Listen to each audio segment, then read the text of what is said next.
Bonjour à toutes et à tous. Cet épisode s'adresse particulièrement aux personnes qui se disent « je dois travailler sur moi, cette blessure, dans ce domaine, je dois trouver la solution, je dois comprendre pourquoi je réagis comme ça, je dois guérir cette blessure, je dois dépasser ce blocage ». Je m'adresse à ces personnes pour leur montrer qu'il y a une autre façon de percevoir votre problématique. Alors, je l'ai déjà expliqué dans d'autres épisodes, dans mes posts, mais j'ai vraiment envie de revenir sur ce sujet parce que c'est quelque chose qui revient régulièrement dans les conversations, dans les retours que les personnes que j'accompagne peuvent me faire. Là, dans l'épisode précédent, je vous ai expliqué que je lançais une expérience d'introspection gratuite que vous pouvez toujours rejoindre si vous voulez avant le 27 mars pour vous aider à explorer qui vous êtes aujourd'hui.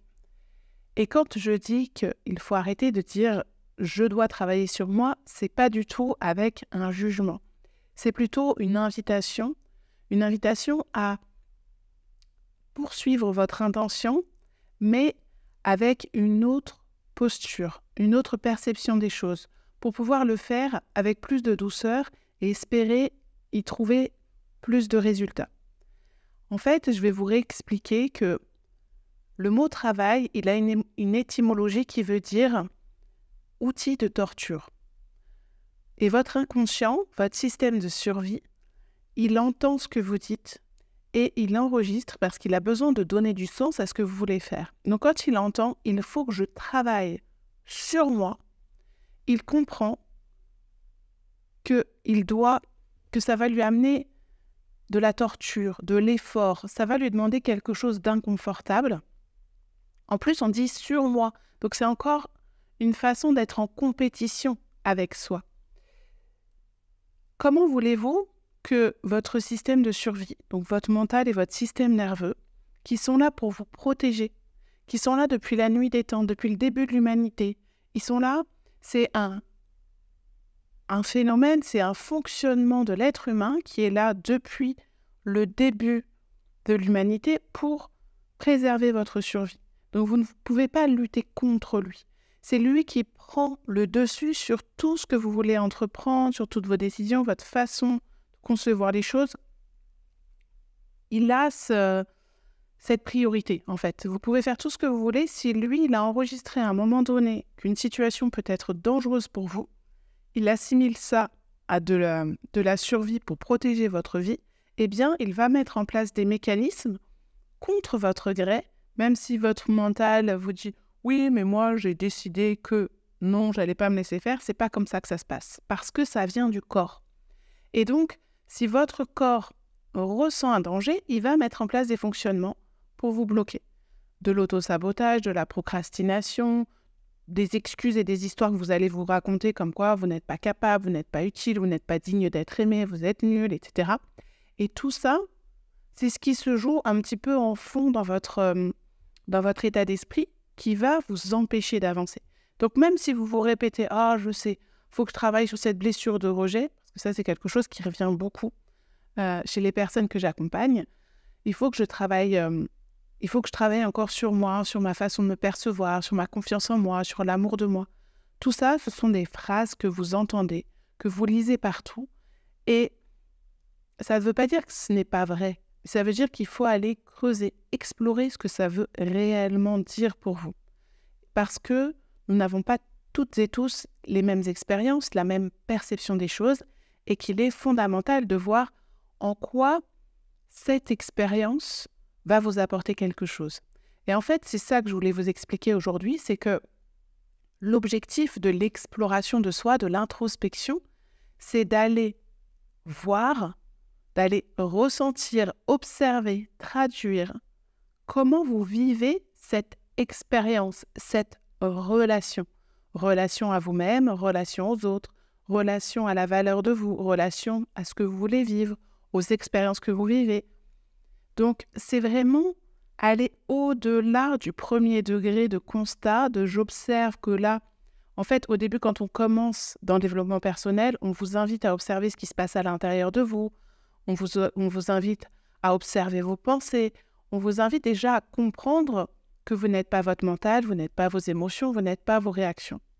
Mais la difficulté, c'est que une fois que vous avez observé tout ça et que vous êtes bien consciente qu'il est en train de se jouer quelque chose à l'intérieur de vous, que là, c'est cette blessure de rejet, d'abandon, d'injustice qui vient se manifester et créer des réactions en vous, eh bien, parfois, vous êtes perdu. Vous dites, ouais, c'est bon, j'ai compris que je devais faire quelque chose de ça, mais je ne sais pas quoi en faire. Et je continue de subir parce que, en arrière-plan, comme sur votre ordinateur, si vous aviez plein de fenêtres ouvertes, eh bien, dans la bande passante, il y a encore cette idée que je ne suis pas capable, ça va me demander trop d'efforts, parce que vous allez vous considérer comme un ennemi. Vous considérez que ce blocage, cette blessure, cette difficulté, cette incapacité est quelque chose à dépasser et que vous devez être en combat contre cela. Et on ne peut pas réussir à obtenir un résultat si on est en combat contre quelque chose.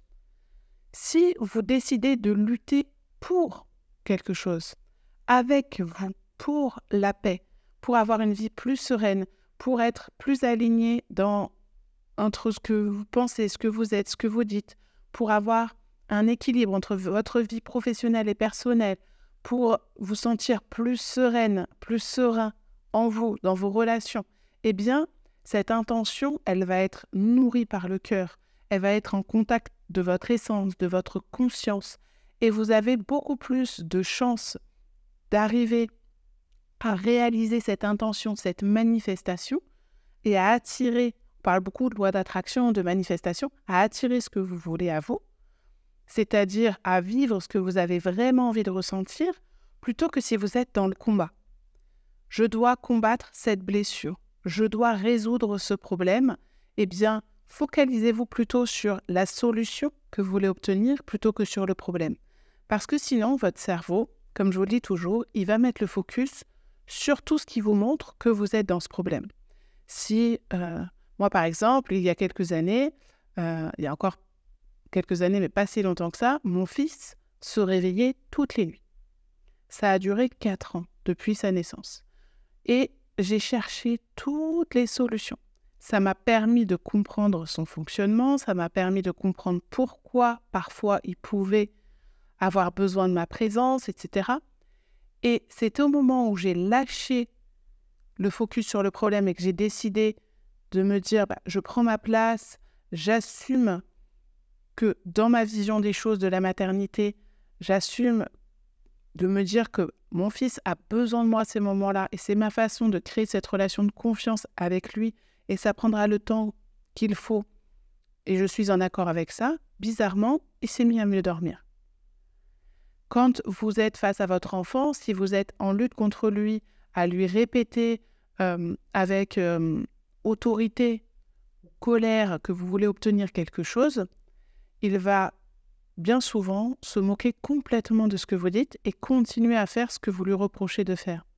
Alors que si vous lui montrez que vous comprenez pourquoi il est dans cet état, pourquoi est-ce qu'il est en réaction à quelque chose, que vous lui montrez que vous entendez sa blessure, son émotion, que vous écoutez et vous lui laissez vivre son émotion, eh bien, bizarrement, vous allez vous rendre compte que très rapidement, la crise va s'arrêter ou il va pouvoir passer à autre chose parce qu'il s'est senti entendu, vu, compris.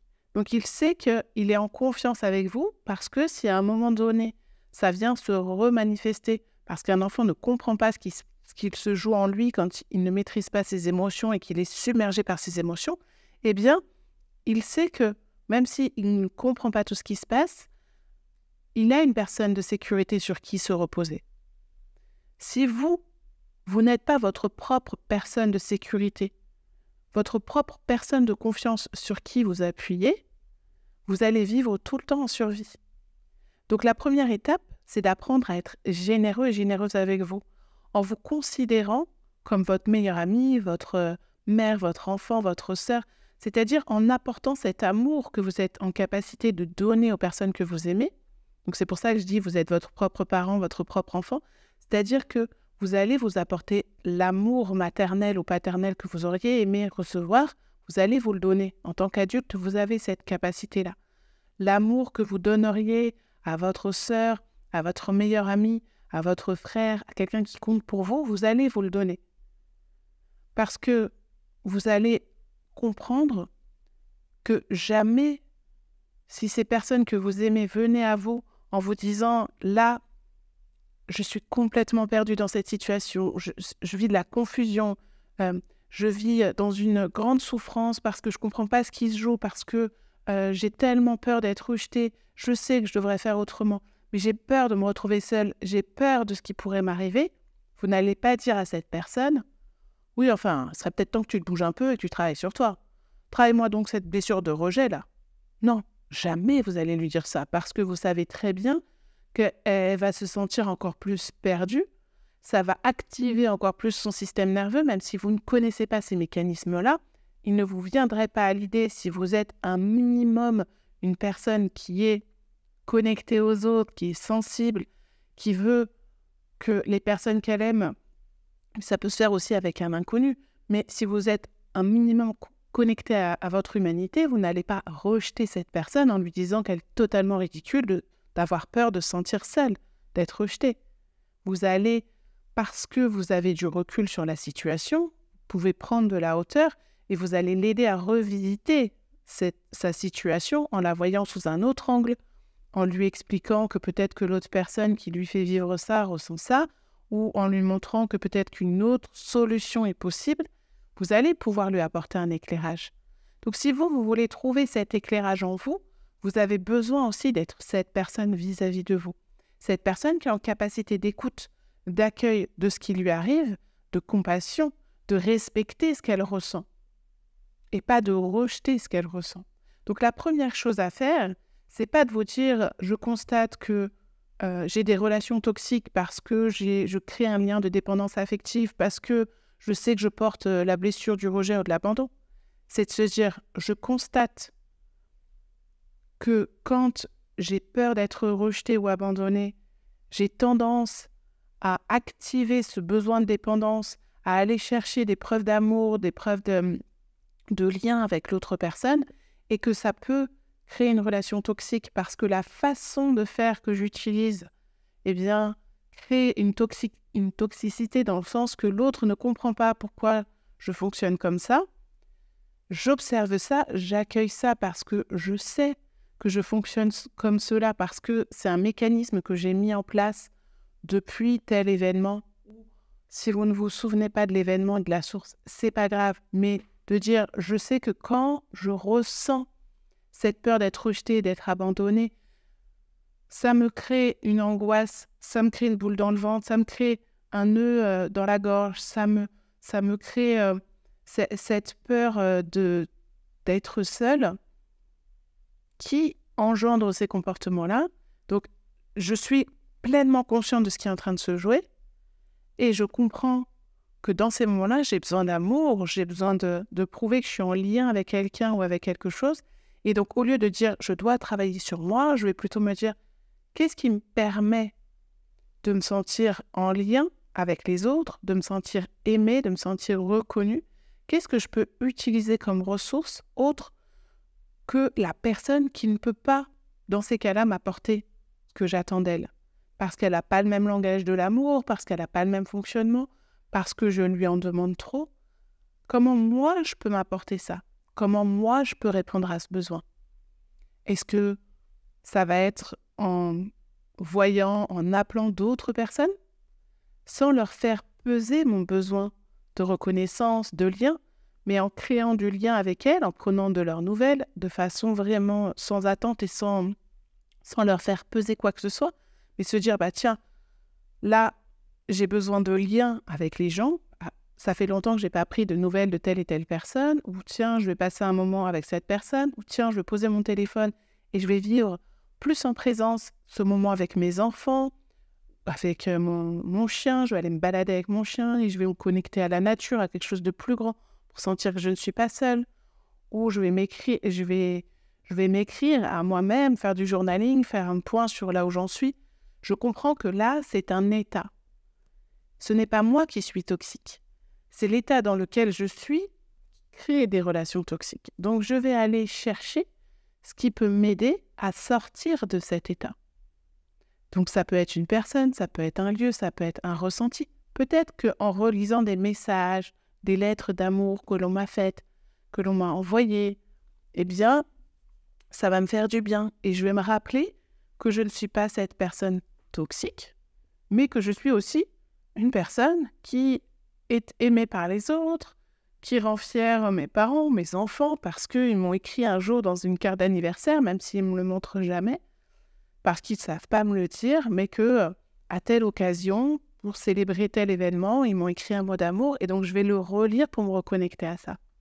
Il y a de nombreuses solutions pour se reconnecter aux besoins que l'on a à nourrir à ce moment-là, ce qui va nous permettre de changer d'état et ensuite de revisiter la situation et de se dire, par exemple, dans mon couple, quand je me sens seule et que je m'isole encore plus parce que je me sens rejetée pour montrer que j'ai raison de croire que je suis seule, puisque effectivement, là, je suis dans ma droite et tout le monde s'en fout, eh bien, je vais revisiter la situation et me dire que peut-être que l'autre, s'il voit que je m'enferme, eh bien, il va respecter cette solitude parce qu'il se dit, tiens, soit il a besoin d'être seul ou elle a besoin d'être seule, soit elle est dans un comportement de rejet. Quand on se sent rejeté, on va focaliser sur tout ce qui prouve qu'on est rejeté. Donc, on va être en vigilance et parfois, on va être sur la défensive. Est-ce que vous pensez que ça donne envie aux gens de venir vers vous? Non. Ils se disent, attends, t'es gentil, tu me fais tout porter sur le dos parce que en ce moment, tu te sens rejeté, parce que t'es dans un mal-être. Mais ton mal-être, il ne m'appartient pas. Donc, règle ton mal-être. Moi, j'ai autre chose à gérer. Je ne peux pas tout porter sur mes épaules. Et donc, c'est ce qui va créer de la distance. Donc, pour recréer le lien avec soi et avec les autres, il faut être en sécurité. Il ne faut pas travailler sur soi. Il faut aller explorer ce qui se joue en nous. Et c'est toute l'invitation de ce que j'ai envie de vous proposer dans mes accompagnements, dans cette expérience d'introspection, dans ces épisodes de podcast, c'est vous inviter à sortir de ces injonctions de « je dois m'aimer, je dois être en confiance avec moi, je dois avoir une estime de moi, je dois connaître la valeur de qui je suis, il faut que je travaille sur mes blessures, il faut que je guérisse mes traumas. » Il faut rien du tout.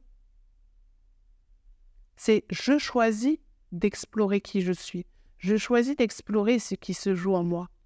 Et vous allez voir que si vous l'abordez dans une idée de « je suis curieuse de savoir qui je suis. Je suis curieuse de savoir pourquoi je vis ça. J'ai envie d'aller voir plus loin. J'ai envie de creuser. J'ai envie de me transformer. » Donc, ça veut dire que si j'en ai envie, je suis prête à aller voir ce qu'il y a dans mes ombres en ce moment. Je suis prête à aller voir ce que je n'ose pas aller voir d'habitude parce que je suis connectée à ce que j'ai envie de ressentir ensuite. J'ai envie d'avoir une vie plus légère. Je sais que ça va me demander d'aller voir ce qui rend ma sensation de lourdeur, ce qui fait que je me sens lourde dans ma vie, dans mes relations. Je vais aller voir ce qui crée ça. Si j'en ai assez de me faire passer après les autres et de tolérer des choses qui sont trop pour moi, eh bien, je vais aller voir ce que je ne veux plus tolérer. Donc oui, ça veut dire mettre la lumière sur des choses inconfortables et désagréables, mais je le fais parce que je sais que ensuite, ça va me permettre de me délester de ce que je n'ai plus envie de porter ou de ce que je n'ai pas à porter. Donc c'est vraiment voir l'expérience que je vis dans ma relation à la situation, dans ma relation à qui je suis, aux autres, à l'expérience, à ma blessure. Donc, l'introspection que je vous propose, c'est une exploration, c'est un voyage. Ce n'est pas une obligation, ce n'est pas une injonction. Et pour moi, il était important de vous rappeler ce regard que je porte sur l'introspection et pourquoi ça fait 40 ans que je vis à travers ce filtre. Parce que moi, ce qui m'intéresse, c'est la sécurité, me sentir en sécurité, me sentir plus libre, me sentir en harmonie, me sentir plus équilibré, me sentir plus détaché. Donc, moins porter aussi ce que je porte, ce que les autres pourraient me faire porter, et être plus dans la responsabilité de créer ma vie, d'incarner qui je suis réellement. Et pour ça, je sais que je suis la seule personne en capacité à aller explorer ce que je ressens. Personne ne peut savoir comment je perçois ce qu'on peut me dire, ce qu'on peut me faire. Il en est de même pour tous les individus sur Terre. Chacun et chacune d'entre nous a une façon de percevoir les choses. Nous avons ce système de survie qui vient contrecarrer ce que l'on veut vivre parce qu'il veut nous protéger. C'est à nous d'explorer avec notre conscience, en tenant par la main notre système de survie, notre mental, et de dire « Ok, nous sommes une équipe ». De découvrir que nous avons plusieurs facettes. Oui, à l'intérieur de nous, il y a cet enfant intérieur. Celui qui est enthousiaste, qui a envie de rêver, qui a envie, qui a des désirs, qui croit que tout est possible. Mais il y a aussi l'enfant qui a été fragilisé, qui a perdu espoir, qui a été déçu, qui a été blessé, qui s'est raconté des histoires parce qu'il n'avait pas la capacité à l'époque de comprendre que cet adulte aurait dû le protéger et que dans cette situation, il est victime et pas coupable. Il n'avait pas le niveau de conscience de comprendre que cet adulte qui lui a dit ces choses, qui lui a fait vivre cette situation, ne l'a pas fait contre lui, contre l'enfant qu'il était, mais l'a fait parce qu'il était dans une blessure, qu'il était en train de traverser des choses en tant qu'adulte qui l'ont conduit à être en insécurité, en réaction à quelque chose.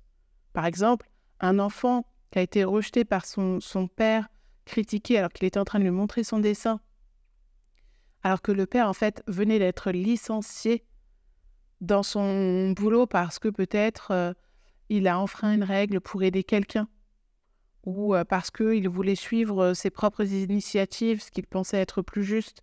Eh bien, quand son enfant arrive et lui dit « Regarde papa, mon dessin », il va peut-être le rejeter parce que la leçon de vie qu'il vient de recevoir, c'est si tu suis ce que tu veux faire et que tu sors un peu des règles, tu es rejeté, tu n'as pas le droit. Et donc, il va vouloir dire à son enfant « Mais tu vois pas que là, tu aurais dû colorier le soleil en jaune et pas en vert, et puis t'es sorti t'as dépassé, tu as fait des choses qui ne correspondent pas à ce qu'on te demande, aux règles, donc ton dessin, il est moche.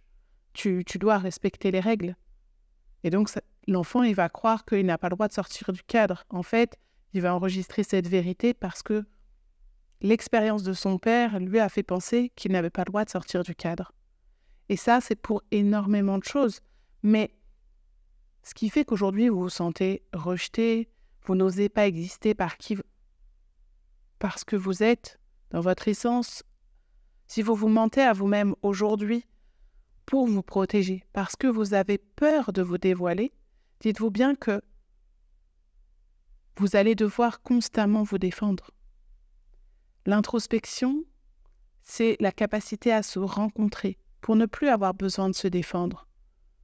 Parce que plus vous êtes solide dans vos fondations, dans ce qui fait que vous êtes vous-même, plus ce qui va se dégager de vous va être simple, va être fluide. Et je crois que j'en ai parlé dans l'épisode précédent pour vous expliquer pourquoi je proposais cette expérience qui vous invite à vous reconnecter à ce qui est essentiel pour vous aujourd'hui. C'est parce que quand on fait le tri, et l'invitation énergétique du moment, c'est justement d'aller faire le tri dans cette relation à soi-même. On est au début du printemps et apparemment cette période, ces 15 jours, vont nous inviter avec les éclipses aussi à faire ce tri, à nous poser ces questions de relation à nous-mêmes, aux autres, à notre vie. Donc aujourd'hui, je vous invite vraiment à vivre cette introspection comme une invitation à explorer ce que vous avez envie d'être, ce que vous avez envie de vivre et avec qui. Et vous allez voir qu'une fois que vous avez fait ce bilan, donc si vous voulez faire ce bilan avec des questions bien précises, je vous invite à rejoindre cette expérience parce que j'ai créé une carte de l'exploration pour justement vous poser les questions justes. Donc je vous guide à aller voir concrètement où vous en êtes. Et cette base, elle va vous servir pour vous poser les bonnes questions et vivre en conscience vos relations, vos choix professionnels, votre façon de communiquer, que ça soit dans votre vie tous les jours ou dans votre vie professionnelle, que ça soit si vous êtes salarié ou entrepreneur. vous allez devenir plus authentique et honnête avec vous.